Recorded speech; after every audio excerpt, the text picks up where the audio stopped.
Welcome back, everybody. We got a new data slate. That means it's time to talk about it. I'm Joushi Howard, and this is the December data slate from the guard perspective and how I'm thinking about things going into the next couple of months of competitive play. Uh, Firstly, can I just say it's kind of crazy how many videos we got coming out all at once. I was not sure what videos I really wanted to make this week, but not only did we have the new roundtable that I just put out earlier today, I think it will also be coming out, or it came out today, and I'm recording it later in the day, and I think I'm going to get this video out in like an hour or so or a couple of hours. You know what's going on. I'm talking to you in the future. It's all fun. A lot of videos. I also have a couple other things that I'm planning to get done in the near future. One of the things that I am contemplating doing while we get closer to or as I get a couple more games under my belt, whether or not people would want like a tier list of units specifically for Grizzled Company, because it is pretty different from a lot of the things that you would expect in a lot of the other detachments. Let me know if that's something you're interested in, and we can take a look at it. Anyway, so as always, we're going to be talking about all the stuff that is currently in the data slate, what affected us, what didn't, and what changes are going on. And one of the big things that I want to talk about right now before we really get into the meat and potatoes is that there were not a lot of changes for the guard directly. However, context matters. There's a lot of context that changes the strength of a lot of things that are coming out in the current meta. What will be good, what will be bad is going to depend a lot on what we're playing against. It doesn't matter how good all of our damage 3 guns are if we're only playing up against 4 wound bodies. It doesn't matter how good indirect is if there's nothing for the indirect to shoot at, because all of our opponents are going to be playing like vehicles or something like that. Context is super, super important. So with that, let's go ahead and start talking about the FAQ updates and things that directly affected us. Nothing. But honestly, that's a little bit annoying. There are a couple things that happened or that were not in an FAQ that I really, really wish were given an FAQ directly. The first one, I don't remember the names of stratagems very well, but the first one is the sticky stratagem in the new Grizzled Company. This does not work on the top of 1, and the main reason for that is at the very beginning of the game, at the beginning of turn 1 command phase, nobody controls any objectives. The first time that you check to see if someone ever controls an objective is at the end of the command phase on turn 1. And because we have this FAQ or this rules commentary section, the end of the phase, you cannot do anything that says end of the phase until everything else that has happened during that phase has already been done. So if it says in the command phase, this is a distinct step before you actually get to the end of the command phase. And because nobody controls the objective during the command phase, which is when the stratagem is used, you cannot use this to sticky objectives turn 1. Until we get an FAQ about it, that's the ruling that we should be operating under the assumption for. The next one is snap to it. So there's an ongoing discussion about whether or not the FAQ that I currently have on screen, which was used in the index, is still in effect. I'll go ahead and read it really quick. Can an officer targeted with the inspired command stratagem still issue an order if it has already issued a number of orders during that battle round equal to the number listed on its datasheet? And the rule is, or the FAQ that they gave during the index was yes. Something really important to note, this FAQ technically does not exist in the codex. However, this is the FAQ that we have been using since the codex came out to argue why we don't need to bank certain orders for inspired command. And snap to it is just inspired command, but better, right? So the question then becomes, does this FAQ that existed in the index still apply? Is it still the precedent that we're using? To be entirely honest, I don't know. This is one of the big things that we're going to have to see litigated between different TOs, between different groups. My inclination is until we have a TO say that no, this precedent is no longer true, we should continue to assume it is. So what I would recommend, like, take a screenshot of this FAQ or something, have it saved on your phone so that you can show people that, yes, this was a ruling that Games Workshop has made in the past, and whether or not they want to respect it is a different question. I would recommend talking to your TOs before you go to any competitive events or anything like that. And we will, of course, see what major TOs like the WTC will end up saying. Okay, next, buffs. This is normally where I point screenshots of things that went down in points. There were none of those. Nerfs. This is where I would put screenshots of things that went up in points. There were none of those. Okay, things that probably should have been nerfed that weren't. So these are already things that were already like on the cusp of being like too strong, and didn't go down in points at all. These have been kind of the same for a little while, but Kazarkin still at 110 points are like almost every, not every, but a very large percentage of lists that are going like 4-1 or winning events or getting a podium spot are going with 3 Kazarkin, usually in transports, but not always. They're just in basically every good guard player has 3 units of Kazarkin. Next, the Ogre Bodyguard. This is one that the command squads don't really need to go up because they are not the problem. They're just glue that we use to like attach different things to different places. But the Ogre Bodyguard is still it's a silly data sheet. It just makes things toughness 6 and it makes things very, very durable. And the Ogre Bodyguard should probably go up instead of the command squads. The Rogel Dorn Commander. This one it has been good. It is basically like almost every guard list that goes to a podium that has a strong finish is going to have at least one, and most of them tend to have 2. So it could probably go up a couple more points. And then the one that has been making waves recently in terms of people like trying to shift around the way that they've been playing the game is not the 10-man Cadian Shock Troops. That one doesn't really need to change, but the 20-man Cadian Shock Troops, which has been a competitive staple in Wesley St. Hines' recon list, in Gustavo de Sousa's recombined style of guard list, which got a GT win this last weekend by David Purcell. I got a 3rd place, and a number of other people have been doing very well. Cadian Shock Troops, the fact that we get a discount on Troopers 11 through 20, probably shouldn't be the case. These probably should have gone up 10 points, but they didn't. Meanwhile, of course, we have things that probably should have been buffed, but weren't. Things like Lord Marshal Dreer, still terrible, like not takeable. The Luminous Eradicator is one that is just really expensive. The gun sucks, the rule is not very good, and it's just there. It's just a tank that is way too expensive. Luminous Commander, I put out an infographic not that long ago. This one, again, it's just too expensive. Like if this went down like 15 points, you'd probably start seeing people take it. If this was 225, you'd probably start seeing people consider like taking one of them every now and then, because at that point it's a 50-point discount. That is nearly an entire Scout Sentinel that you can get from the Luminous Commander versus the Rogel Thorn Commander, but right now it's just not enough. And other things, there's a lot of things I could put here, like the Valkyrie, the Wyvern, the Armored Sentinels. There's just a lot of things that didn't get any direct buffs that probably could have. However, this is where we are going to be talking about context. Context is going to matter a lot. So things that got interesting because their competition got nerfed, there were no direct nerfs. However, things that are interesting because we have a new detachment. There are all kinds of data sheets that became way more interesting, that were not really played in combined arms, that were not really that exciting in a bunch of our other detachments, that are suddenly way more interesting. And the first one, I think the one that you will see a lot of people really start gravitating to is the Rogel Thorn Battle Tank. The Rogel Thorn Battle Tank is a variant of the Rogel Thorn that has been overshadowed by the Rogel Thorn Commander because of how consistent the Rogel Thorn Commander's Melt-A-Guns in particular have been, because you have the 3 rerolls. You have the reroll 1 hit, 1 wound, 1 damage, and you almost always were using these on the multi-meltas, just because you like reroll all 3 things. It's almost like having 7 shots of multi-melta, because if you get at least, if you roll 4 times and you miss one and you re-roll it, it's basically like having a 5th attack. And then when you go to wound and you don't wound one but you get to re-roll one, it's basically like getting a 6th hit, and then, or like a 3rd or 4th hit or whatever, plus 1 hit. And then the damage, same thing. If you roll a 1 on that damage and then you're like, actually I'm going to re-roll it, it's basically like getting an extra wound through, right? So it was a really, really consistent tank that now all of our tanks can be much more consistent. The Rogel Thorn Battle Tank was just less consistent, and as all guard players know, when you have those 2 guns that are both D6 number of shots, if you just rolled low and then you rolled like a couple of 2s, suddenly you were missing out on a ton of damage, and if we whiff like 2 turns in a row, we can lose very quickly because of that.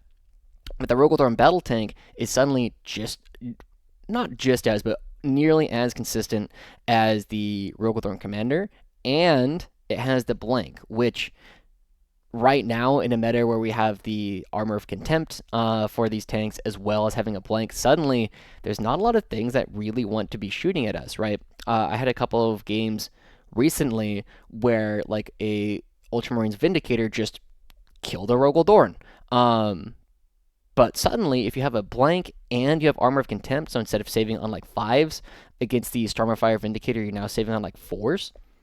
That's a really big deal. They don't really want to shoot at you nearly as much. You also have the blank, so even if they have, even if they pass you like four saves, you're just like, I'm only going to take three of these saves at all, and they're going to be on 4-ups. A lot of people just don't want to shoot at these tanks at all, and the Roguethorn Battle Tank is the one that gets the most value out of this.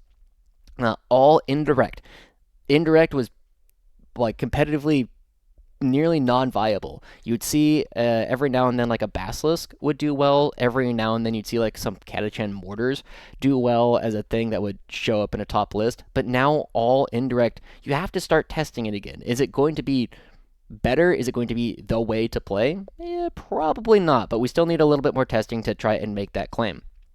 But the fact that if you're shooting at things on objectives and you give it an order, it becomes 36% better because you're going to be 16% better on the hits and 16% better on the wounds.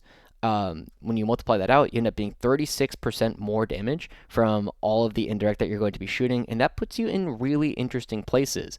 One of the things that you would oftentimes look at is when you're playing in Bridgehead, 9 mortars will kill about like 4 aspect warriors, or about 2 marines.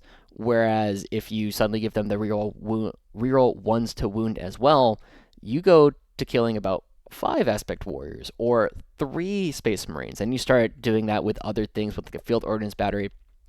And like 1 field ordnance battery would kill about 2 marines. So that means if you're 16% better, you're now at the spot where you're killing 2.5 Marines, which sometimes means 3 Marines. And if you have 2 field endurance batteries, you're now at the spot where you're thinking, this might actually kill 5 Marines on an objective.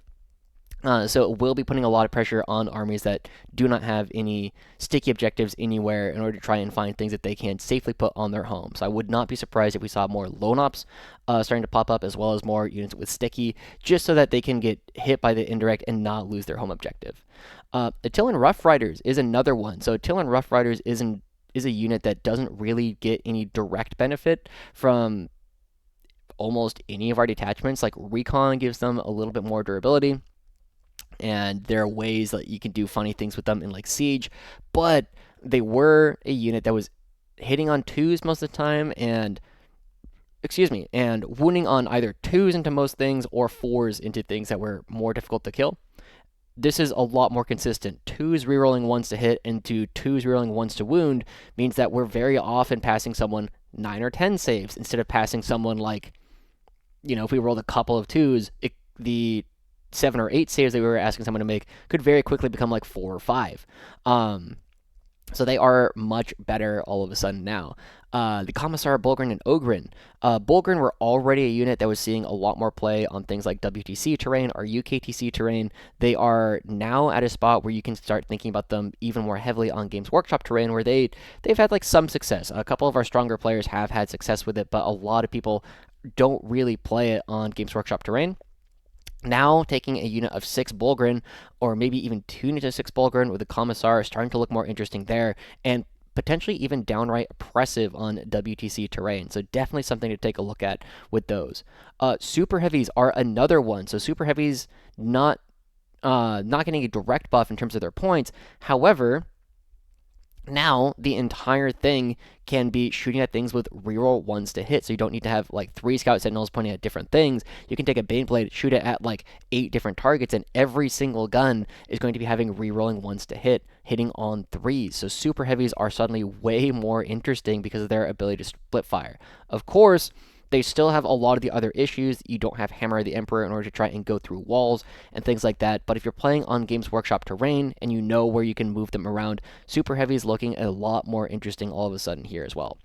The other one is Krieg Engineers. Krieg Engineers have been overshadowed by Kazarkin and Katachan for quite a while, kind of considered the weakest of the three, like, Scout 6 infantry that we have. But because Grizzled Company is so CP hungry, you want so much command points in that. You oftentimes don't have the spare command points for things like grenades. But engineers give you that little bit of extra CP economy, so we can potentially look to be spending like 5 CP in a battle round with those Krieg Engineers. Are they definitely going to be better? Are they definitely going to be good? I don't know, but they are now worth looking at again when they were not really. They were something that you would do as like a cheap piece if you really wanted them. And then the last one that I really want to pull attention to is the Hydra and Exterminator. So these are both guns that are twin linked, strength 9, and the strength 9 twin linked means that it's like pseudo strength 12 because you're wounding anything toughness 12 or above. What was it? 5 out of 9 times, I think it was. I think it was 5 out of 9. So you were getting slightly better than 50% of your hits converting into wounds and then asking for saves. And they become a lot more consistent, especially if you're starting to get that rerolling once a hit and then twin linked on the main gun. So there are ways to like stack them up and get a lot of damage through. In general, the thing about Grizzled Company to think about is that every unit that wasn't directly supported by combined arms is now better because it has some support. It's not like direct support, but it's just like army-wide support, really generic buffs that are good for basically everything. And because nothing went up in points, nothing went down in points, everything that wasn't like super good in combined arms is now worth looking at in Grizzled Company. And even things that were good in combined arms are now worth looking at even harder. So something like Kazarkin, which is already fairly consistently killing like 5 Space Marines or 5 Scouts on an objective, now we're at the spot where our damage into them is slightly, ever so slightly lower, but the damage that we're doing into a Rhino has gone significantly higher. Remember, those Meltas, 36% more damage on average, which very rapidly goes from Meltamine grenade into, oh, now we are very likely to kill this Rhino, whereas before we were just hoping that our Meltas would end up going through. We were hoping that they would both hit and wound. It's just way more consistent all of a sudden.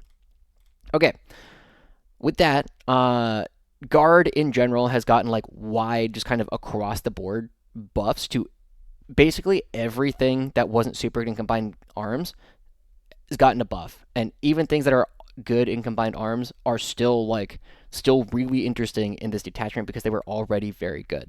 Okay, with that in mind, let's go ahead and start talking about what else has happened in this data slate.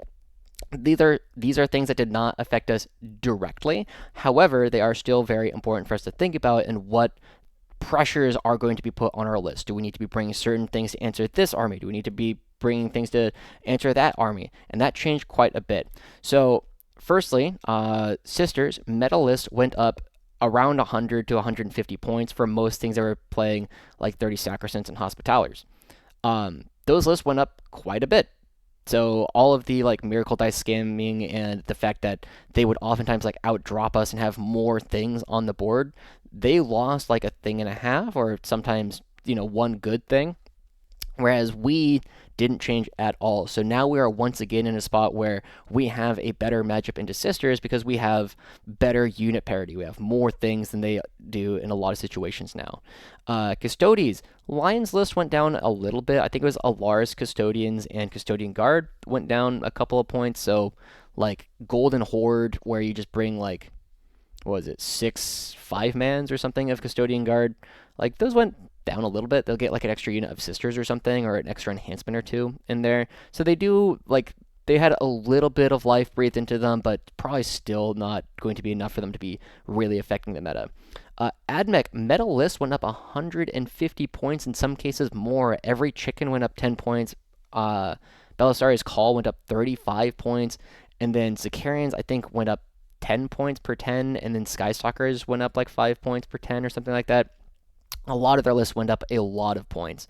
And then Eldar, meta list went up like 100 points. So a couple of the Phoenix Lords went up, most of the Aspect Warriors went up, but the other big thing is that it was paired with rules nerfs. So big changes, characters can't use shrines. So something like Fuegan, where you had like the two aspect shrines, and you would pick like the sustain 2 gun, and so you're like, okay, well I'm gonna roll 3 attacks. Oh, I naturally rolled 1 6. I'm gonna flip the other 2 to 6s now. Okay, now I have 9 guaranteed hits of like I think it was like 822 or 722 or something like that. He can't do that anymore. Other big thing, star engines no longer normal move. So the star engines used to be, I think it was D6 plus 1, and you would just add it to the move. So it was like super move, move, move on like wave serpents and falcons. Can't do that anymore. It gives the vehicle the assault keyword, which is, I don't know, probably good for like warwalkers, fire prisms maybe. That's it's not super relevant, but it is the kind of thing where they're no longer super fast transports like they used to be. The other big one is that all the fire and fades, so Skyborn Sanctuary and Fire and Fade, no longer let you go back into a transport if you did not fight. So fire and fade, you can't just get back into a transport, and then you can't just hop back into a transport at the end of the fight phase unless you fought that turn. So it's similar to like a Drukhari Venom, where you or not a Drukhari Venom. I'm sure there's some other good example. You do now have to need to fight. So it is fight and fade for Skybound Sanctuary in order to get your unit out of dodge, but it did need to actually fight something, which is a pretty big deal. Okay, those not custodians, but these three are the really big boogeymen that all took some pretty hefty nerfs. So we don't need to worry. I think Guard goes back to being the premier, just like combined arms faction, because Admech taking like 150 points of nerfs, Sisters taking like 100 points of nerfs, were like the two armies that really sat in a very similar spot where they have a lot of OC. They have like a bunch of bricks that are relatively fast, that are going to go like be in your face, and they would back it up with some quality guns. I think Guard is now back to the premier combined arms faction, where Sisters and Admech are going to have to find other ways to play again. Okay. The rest of them, not super big as far as I can tell. Black Templar list went up about 50 points because some of their characters went up, and then they got some other small nerfs. Demons, interesting changes. So Rodigus went up. Both the Lord of Change and Kairos went up to damage 3 on their hazardous profile, and then the Keeper of Secrets and Shalaxi went down like a decent chunk of points. I don't know if it's enough to get them into play, but demons have never been an army that we've really struggled to play against. So probably not the biggest thing for us. Also, Endless Gift got changed to a 5-up Feel No Pain instead of a 4-up Feel No Pain. So the Endless Gift Guo that was really annoying for us to deal with, or really annoying for some armies to deal with, but wasn't that bad for us to deal with, now easier for us to deal with. So I think overall the matchup probably got better for us. Chaos Knights, Despoilers each went up 15, so they lose like a dog, they lose like a Beast of Nurgle or something, so they might take an extra enhancement or whatever. Death Watch and Dominator kill teams went up 15. They're going to lose like half a unit of stuff. Drukhari Reavers, 6-mans went up 10. Emperor's Children, the Winged Demon Prince went up 15, but they got some other small units that are not quite as common, went down in points. And then we're going to get into some of the crazy stuff here in a moment. Imperial Knights got a couple of points on some of their knights that are not as common. Votan, the enhancement for Sustain 2 in Need Guard, I think it's Need Guard, went up, but some less commonly played units went down. I think probably the most common thing here is the Steeljacks went down. I think it was 10 points per 6. So, you'll get like a little bit back. Space Marines, these were weird changes. So the first one is Ethan Sean went up 25, DevSense went up 10 points per 3, and Vanguard Vets with jump packs went up 5 points for 5. So Raven Guard ended up taking like 25, 55. Yeah, they took like 60, 70 points of nerfs, so they'll lose like a scout squad or something like that. But the big story here about Space Marines is that Victrix did not go up nearly as much as I think a lot of people were expecting. So 10-man Victrix went down 10 points. Or sorry, 3-man Victrix went down, I think it was 10 points. And then the units, I believe, went up 30 to 40 points, but they're still really cheap. And one of the major problems with this is that Kato Sicarius, who is one of the characters that you would oftentimes take with one of the units of Victrix anyway, that gives the unit a reactive flat 6 for no CP, went down 25. So I'm expecting that you're definitely still going to be seeing at least two units of 6 Victrix very commonly. One of them led by Sicarius, the other one led by either Uriel Ventress or Marnius Calgar, the old one with the 2 extra Victrix Honor Guard. And so overall, they really didn't lose that many points. They're going to be losing like 40-ish points, which is like half a scout squad, and you get enhancement instead. This army still very, very good. Space Wolves, some stuff that I don't know Space Wolves very well. Some stuff went down. Tau, Riptides, and Skyrays went up 10. Breachers and Strike Teams went down 10 and 5 respectively. I don't really think they needed this nerf with the Stealth Suit team update that they got relatively recently, so they're probably sitting in like lower B tier at this point. And then Thousand Suns, they got a couple of points back here and there. Tyranids Carnifexes went down 25 points per model. So between that and the Screamer Killer and Old One Eye, suddenly they're interesting. They still hit on 4s, but the Surge move that I don't remember if it's a Carnifex rule or the Old One Eye rule that gives them that is something that we're going to have to be respecting again. World Eaters, Angron went down 20 points, but the Slaughterbound and Enhancements went up, and then the Lord on Juggernaut also went up.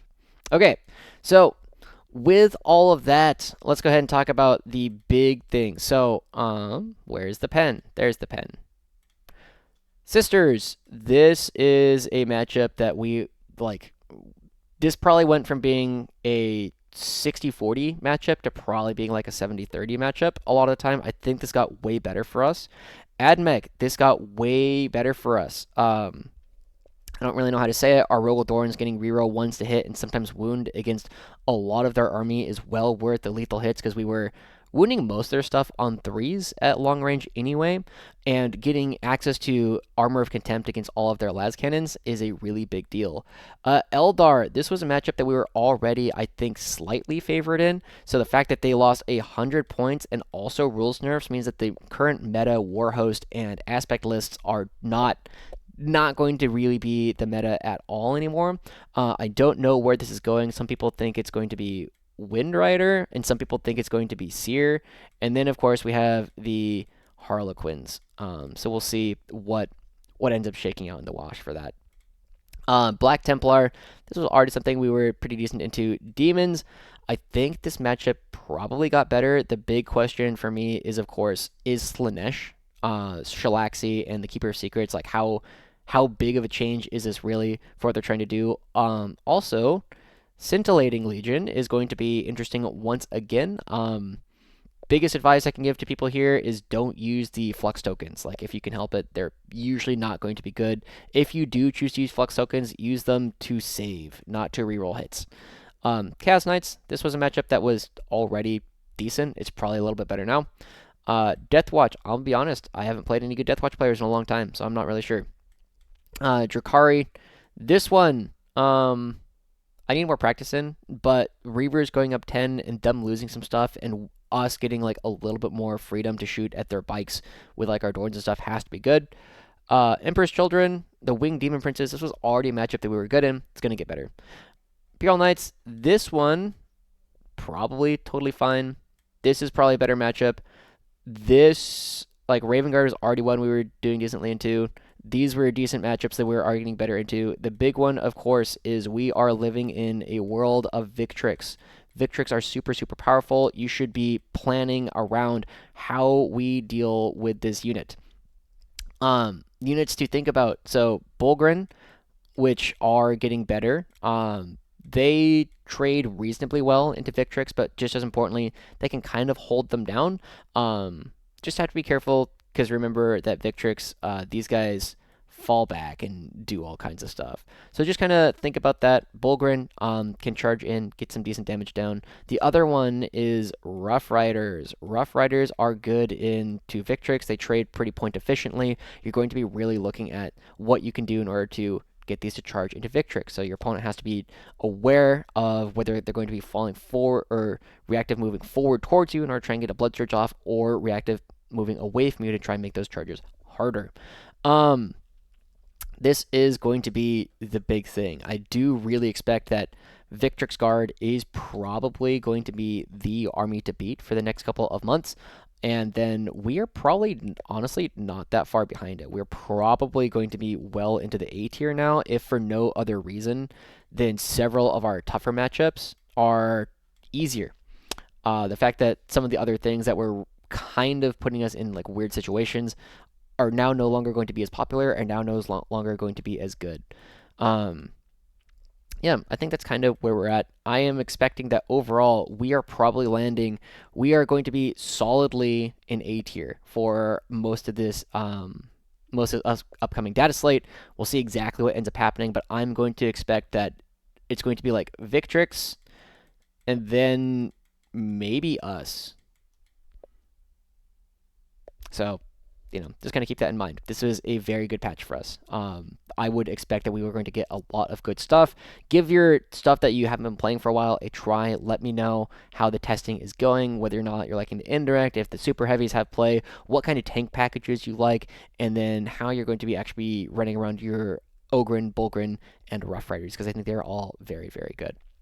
If you have more thoughts on any of that, let me know down in the comments. I do have another officer training school I'm planning to do about the Cadian Castellan. Whoa, this is a unit that I was very resistant to for a long time. I still don't think you should play them with Kazarkin, but if you put these with 20 lads, it ends up being pretty good. With all that said, though, thank you so much for tuning into this episode of Joushi Rambling, talking about the current data slate, and we'll see you guys all next time. Bye bye.